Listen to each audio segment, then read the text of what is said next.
Walang taong nakakita kailanman sa Diyos ang bugtong na anak na nasa sinapupunan ng Ama. Siya ang nagpakilala sa Kanya. Saan nag-umpisa yung anak?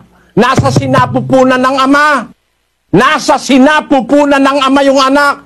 Mula sa sinapupunan ng Ama, ipinanganak ng Ama. Yung pastor sa Pampanga nakadiskusyon ko, ibig mo ba ikan sabihin, ang Diyos ay nanganganak? Sabi ko, tutol ka. Meron ba ikang lalaking nanganganak para makapanganak?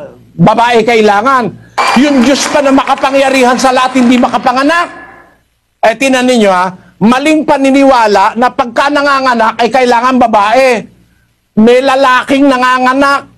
Ang Diyos ay nanganganak. Makapangyarihan sa lahat yun. Pwede mong hindi manganak yun. Siyang gumawa ng bahay bata, hindi ba siya makakapanganak?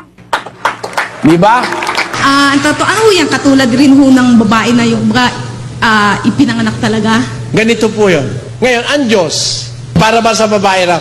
Kasi, ang ating konsepto kasi, pagka panganganak, ang ibig sabihin, nanggaling sa loob ng tiyan, inilabas. Di ba? Alam nyo, in the mind of God, pwede siyang mag-conceive, not hindi sa tiyan. Not hindi sa tiyan. Even people can conceive things in their mind.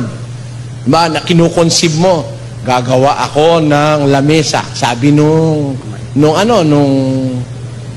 karpintero. Makikita mo na yung nasa isip niya, pag ginagawa na niya.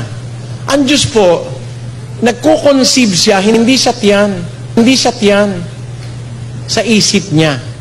At yung nasa isip niya, nilalagyan niya ng katuparan. Kaya yung panganganak na sinasabing, panganganak ng Diyos, hindi kagaya ng panganganak ng babae na nasa loob, tapos ilalabas. Although, merong similarities yun. Na ang Diyos isa lang. Nag-iisa siya. Pero dumating yung panahon, ipinanganak niya yung kanyang anak na mula sa sinapupunan niya. Naloko na!